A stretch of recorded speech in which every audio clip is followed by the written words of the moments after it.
Hi everyone, thank you so much for clicking on this video. Today I'm going to be talking about my March TBR.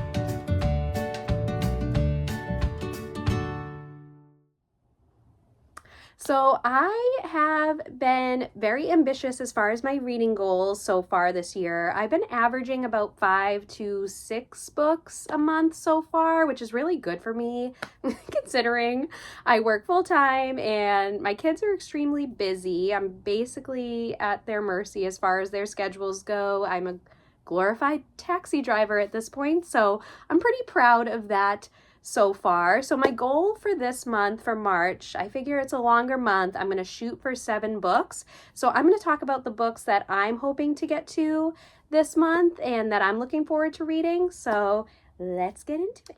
So one of the books that I plan to read this month is Nocticadia by Carrie Lake.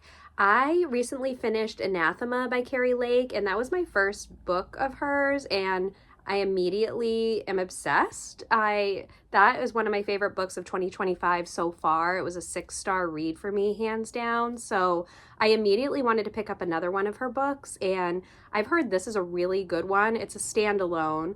It's a dark academia fantasy romance, very dark, spooky, atmospheric vibes. I was gonna wait until like more Halloween season for this one, but I can't wait. I need to pick it up. So this story, we're following a woman named Lilia, and her mother recently passed away from this mysterious illness. Nobody seems to know much about this illness, and she gets the opportunity to go to this university where they are actually researching more about this disease, and the story goes from there. It sounds like there's a lot of mystery elements, there's paranormal elements at this creepy university, what's really going on here. There's a forbidden romance in here. So I think this will be a really, really good read. I'm really anticipating this being 5 stars. So fingers crossed.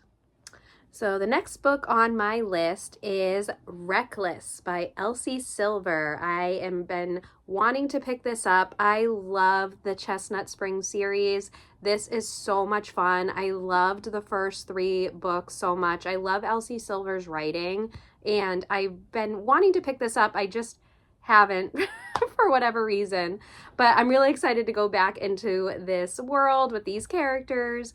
This one is following 2 different characters. We're following Theo and Winter. It's a cowboy romance. He's a bull rider, and I think that this one has an unplanned pregnancy trope, which usually isn't my favorite. Maybe that's why I've avoided picking it up, but I heard it's done really well in this one, so I'm thinking I'm going to enjoy this, and I'm looking forward to reading Theo and Winter's story.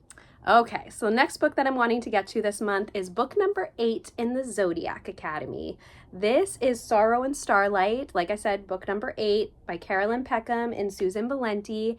It's taken me so long to finish this series, and I think it's just because I feel like the series has kind of gone on a little long, but I'm so attached to these characters and I need to know what happens. And I've been thinking about this series more often. I just finished book 7 and I feel like I just need to finish it. But this series is really fun. We follow Tori and Darcy Vega. They are living in the human world. They're twins. They really have a tough life. They don't have any family. They have basically no money.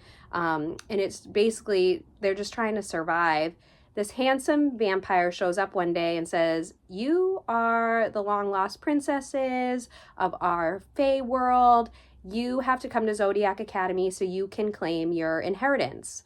They say, "Yeah, let's go. That inheritance sounds good." The story goes from there. They go to Zodiac Academy and meet quite a cast of characters. There's like every magical creature you could think of is in this world. The magic system is really cool.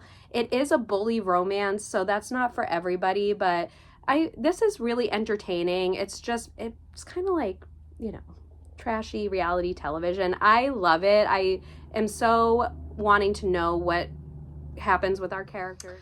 So the next book that I have on my list, I actually don't have a physical copy of. I plan to read this on Kindle Unlimited. It's called Don't Believe Her by Nicholas Sanders. This is actually me and my sister's book club pick for this month. We meet every month and discuss a book, and this is the one that we picked for this month.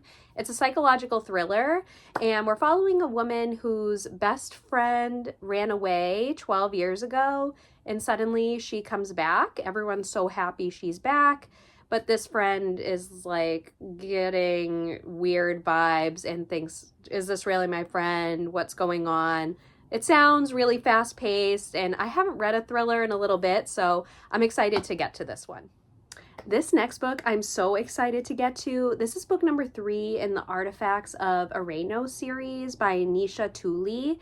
It is Fate of the Sun King. I don't have a physical copy of this yet. I do have the first book, and the first book is Trial of the Sun Queen. I still have to get books 2 and 3 in the physical copies, but this series is on Kindle Unlimited, and I am loving this series so much. I just finished book 2 and it was 5 stars. Both books 1 and 2 have been 5 stars for me. I think this is a great series. If you're wanting to get into fantasy romance, I highly recommend this series. Basically, we're following a girl who is in prison. Certain things happen. She gets whisked away to this other kingdom where they say, surprise, you have to compete in a series of trials to win the Sun King's heart and hopefully become queen. The story goes from there. It is so good. I've heard a description. People say it's kind of like The Bachelor meets The Hunger Games, and I think that's so true. It's a really, really great story, and I'm really looking forward to book 3, The Banter and the Slow Burn Romance. My goodness, it is so good. The spice in book 2 is definitely more, for sure, and I really enjoy this series. I can't wait to see where the story goes. I believe this series is completed. I believe it's 4 books and they're all out. And like I said, they're on Kindle Unlimited. So very bingeable, very easy magic system and fantasy world. It's really fun. I highly recommend it. And I'm going to see what happens in book 3. Okay, so this next book that I'm wanting to get to this month is one that's been sitting on my TBR forever. And it's another one of those that I just haven't picked up for whatever reason, but it's book number 1 in the Legends of Thesmar series. This is book number 1, Blood and Steel by Helen Schurer. And I just recently finished Slaying the Shadow Prince, and basically that's a prequel to this book. I loved that one, and I was told that this story is really great as well. It's another fantasy romance book, and we're following this woman who wants to become a warrior when that's really frowned upon for women to do. She actually meets this warrior, and he basically becomes kind of a chaperone to her, is my understanding, and its story goes from there. It sounds like it's their romance. That's pretty much all I want to know going into this. I don't want to know much more, but I really loved Slaying the Shadow Prince. That was a great story, and we're basically following the same world, but just different characters. So I have high hopes for this one. I really hope that I really want to continue on with the series and enjoy this one. Okay, this one I'm really excited for. This is book number 4 in the Windy City series. This is Play Along by Liz Tomford. And this series is really fun. We follow professional athletes that live in Chicago. The first book is Mile High, and that follows a hockey player. The second book follows a basketball player, and then books 3 and 4 were following baseball players. And I thought this would be fun to pick up since baseball season is starting. I am a huge Red Sox fan, and actually we were talking about when we're going to go to a game this year. So I thought this would be really fun. This has found family in it. The characters are really fun. They're just easy reads. I really enjoy Liz Tomford's writing, and I'm looking forward to reading about these characters again. All right, so those are all the books that I'm hoping to get to this month. Thank you so much for watching this video. If you want to see more content from me, make sure to like and subscribe. Leave a comment below if you have read any of these books or series and what you have thought of them. If you have any recommendations for me, I love hearing what other people think that I might enjoy and what you've enjoyed. I hope that you all have a great rest of your day, and I hope you get to read a book today. Bye!